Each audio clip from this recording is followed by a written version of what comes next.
Shalom, selamat pagi Bapak-Bapak, Ibu-Ibu, Jemaat GBIS Haleluya Palur, dan juga sahabat-sahabat ibadah online dimanapun berada, baik yang ada di dalam negeri maupun yang ada di luar negeri.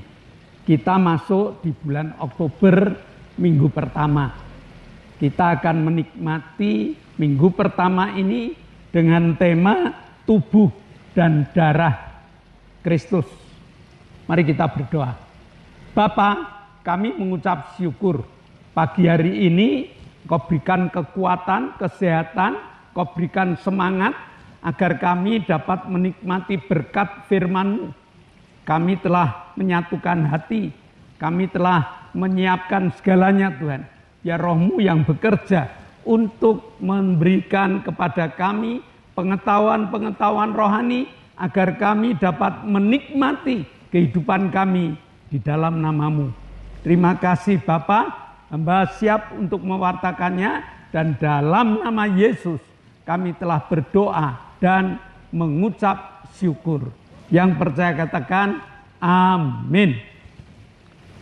Sekali lagi, shalom Bapak Ibu, kita akan belajar bersama tentang tubuh dan darah Kristus.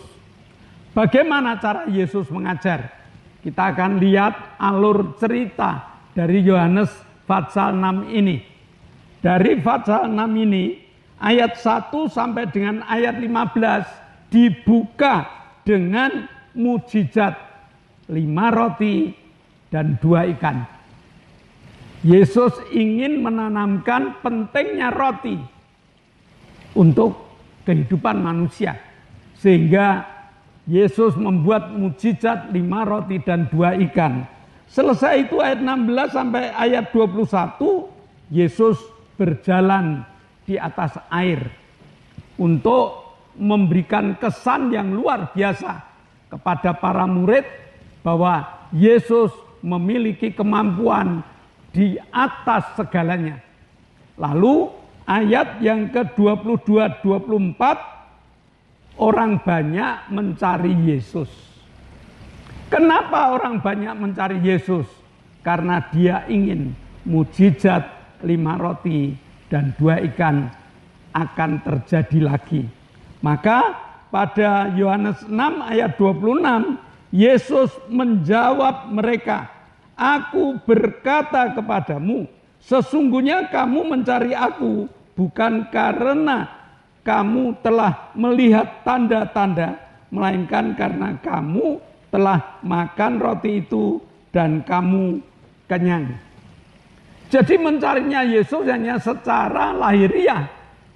Mudah-mudahan ketemu Yesus ada mukjizat lagi. Maka Yesus berkata, "Kamu mencari aku tidak untuk tanda-tanda yang lain, melainkan supaya kamu kenyang." Nah, kenapa demikian? Karena Yesus ingin menawarkan roti yang sesungguhnya, roti yang dari surga, roti yang memberikan keselamatan. Nah, maka Yesus mulai menawarkan roti yang dari surga ini dalam Yohanes 6 ayat 53. Yohanes 6 ayat 53. Maka kata Yesus kepada mereka, "Aku berkata kepadamu, sesungguhnya jikalau kamu tidak makan daging anak manusia dan minum darahnya, kamu tidak mempunyai hidup di dalam dirimu." Nah, jadi Yesus mengatakan, kalau kamu tidak makan daging anak manusia dan minum darah anak manusia, kamu tidak akan memiliki hidup yang sesungguhnya. Hidup yang dijamin oleh Allah, hidup yang dijamin oleh Yesus, baik di dalam dunia ini maupun di dalam kekekalan nanti. Nah, begitu ditawarkan, mereka marah. Karena mana mungkin ada roti yang memberikan kenyang untuk selamanya. Mana mungkin Yesus akan membagikan roti, yaitu tubuh dan darahnya. Tidak masuk di akal, kata mereka. Memang roti yang dibagikan Yesus dari tubuhnya ini tidak masuk di akal manusia yang tidak percaya. Yesus tidak hanya mengajarkan kenyang, selesai, lapar lagi. Tetapi Yesus mengajarkan rohani yang luar biasa. Pelajaran yang diajarkan Yesus adalah pelajaran rohani. Yang menyelamatkan roh manusia. Yang menyelamatkan hidup manusia. Sampai pada kekekalan. Nah, jadi darah dan tubuh dan darah Yesus akan membuat manusia itu dapat hidup bersama dengan sesamanya. Memiliki jalinan antara manusia satu dengan manusia yang lain. Dan juga Yesus ingin memuluskan jalan hidup manusia yang diawali dengan pengorbanan Yesus supaya manusia berdamai dengan Allah.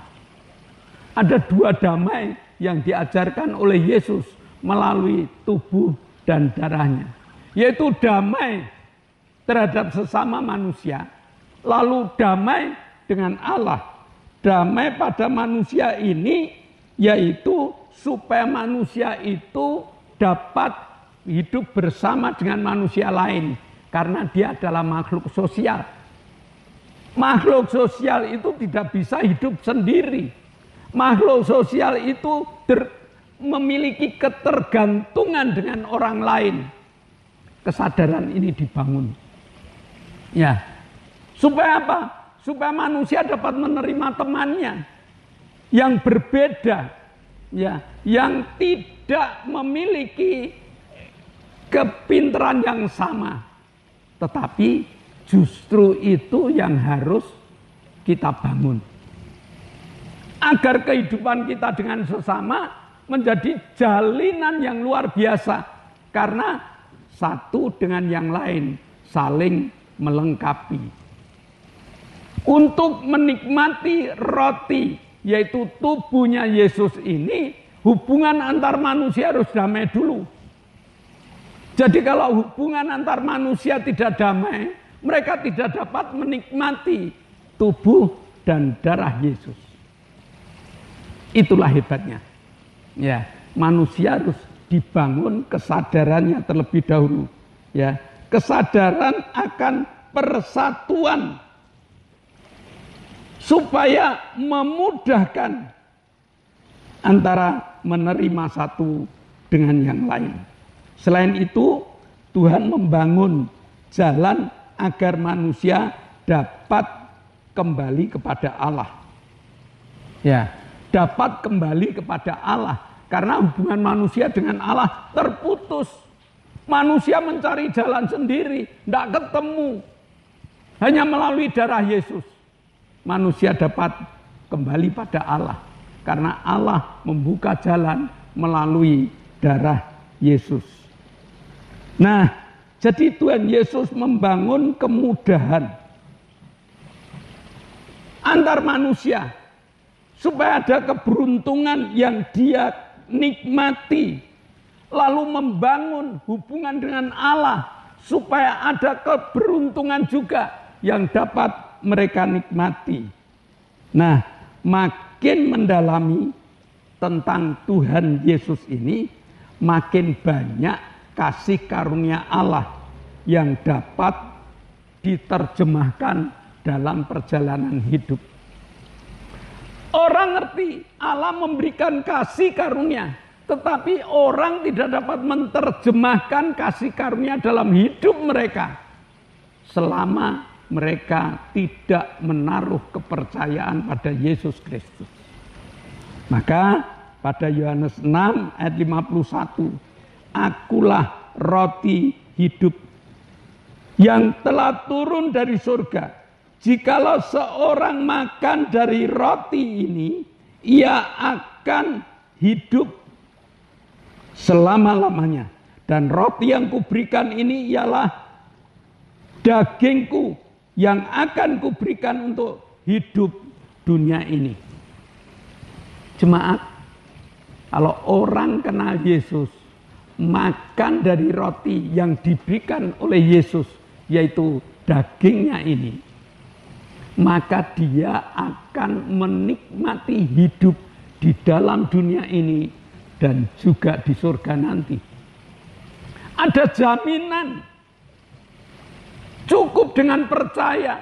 Waktu kita menerima roti yang hanya sepotong kecil ini, pikiran kita jangan hanya pada roti kecilnya, tetapi pikiran kita ini kita masukkan dalam roh kita. Bahwa roh kita ini mendapatkan jaminan dari Tuhan. Selama hidup di dalam dunia ini ada banyak jaminan. Kalau kamu sakit disembuhkan Tuhan. Kalau kamu susah dihiburkan Tuhan. Kalau kamu kurang dicukupi oleh Tuhan. Itu jaminan yang Tuhan beri. Hanya dengan satu kunci, percaya. Aku percaya Tuhan, bahwa tubuhmu telah kau pecah-pecahkan untuk aku. Maka jaminan itu dapat kita miliki sepenuhnya. Makin besar kepercayaan kita, makin besar juga jaminan yang diberikan kepada kita, supaya kita lepas dari ketakutan dan kekhawatiran dunia. Inilah tubuhku, ayat 51.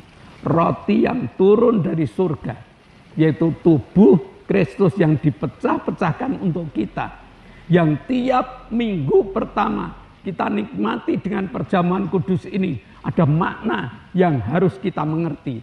Ada, tidak hanya cukup dimengerti, ada makna yang dapat kita terapkan dalam kehidupan keseharian kita.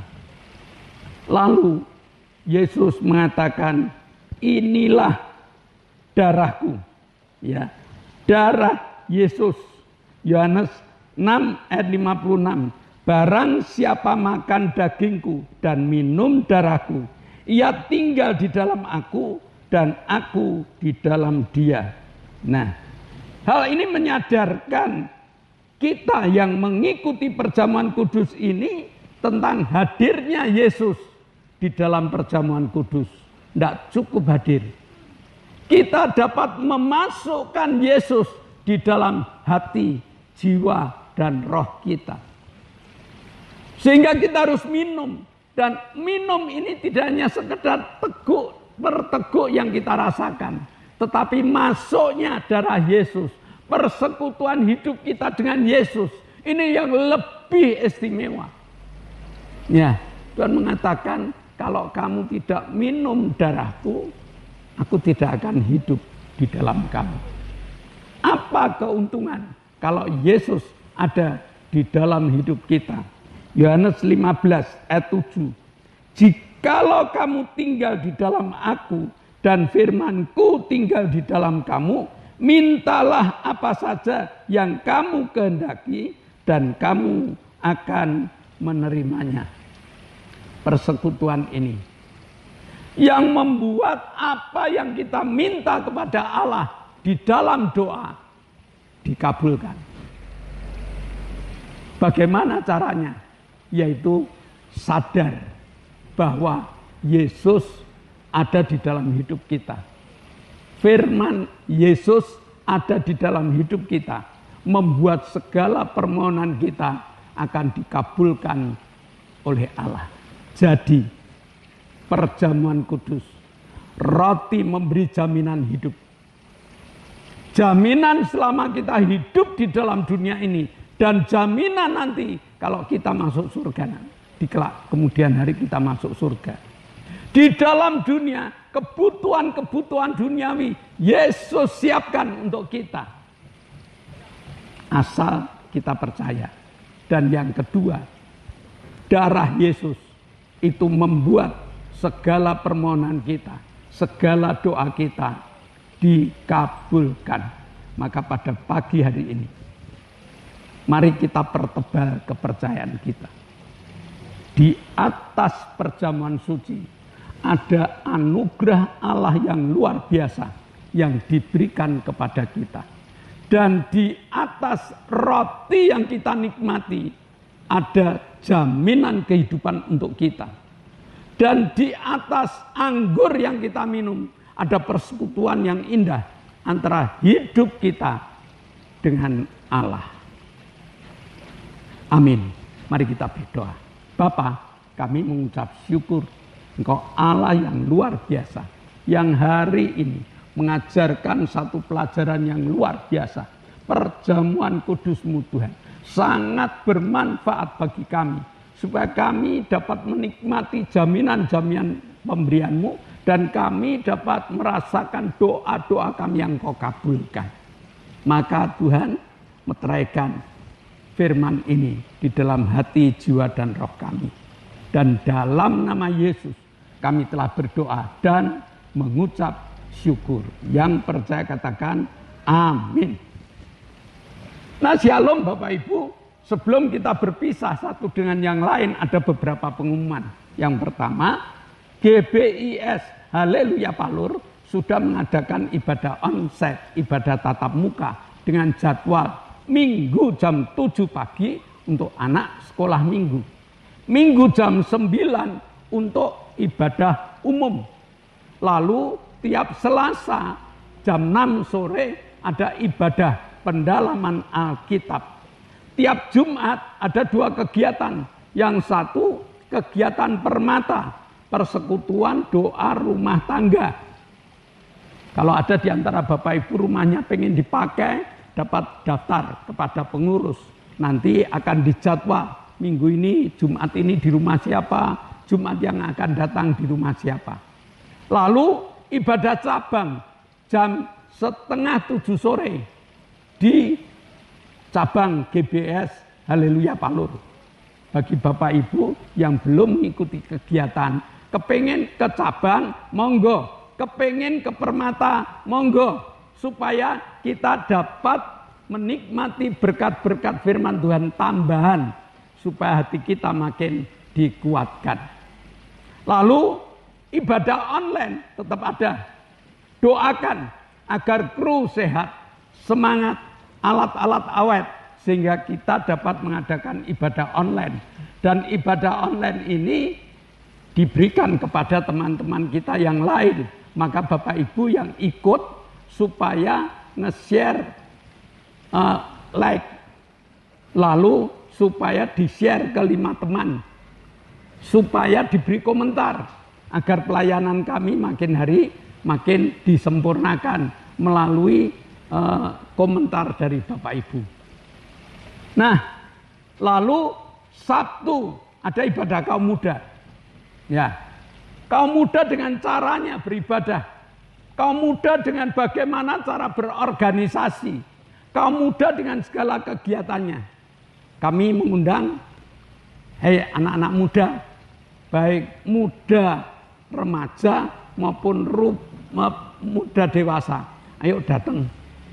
Supaya ada pengalaman-pengalaman rohani yang luar biasa melalui ibadah kaum muda ini. Saya rasa pengumuman cukup itu.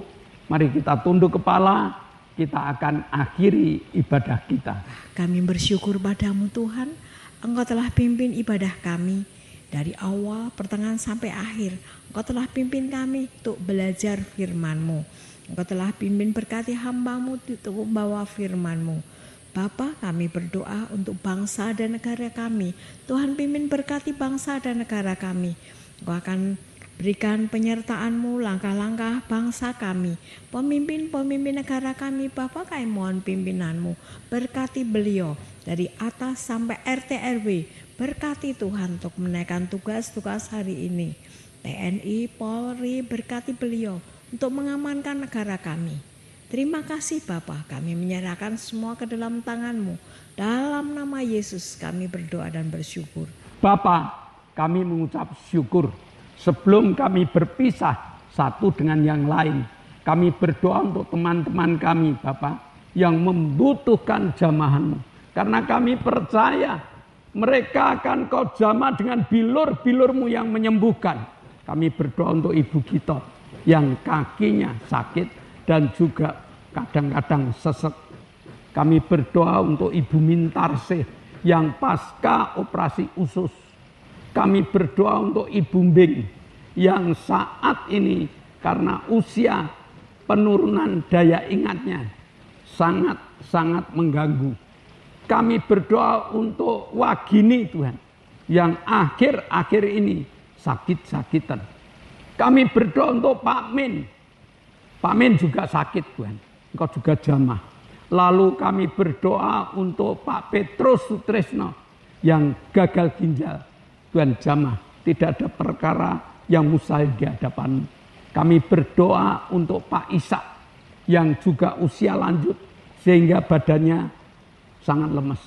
Tuhan, kami percaya Kau juga jamah Arin yang tulang-tulangnya rapuh. Di dalam nama Tuhan Yesus Kristus, teman-teman yang kami sebut namanya, Tuhan jamah dan sembuhkan. Terima kasih Bapak. Kami berdoa untuk Pak Gito yang telah Kau sembuhkan. Kami berdoa untuk Lili yang telah Kau jamah, Kau sembuhkan.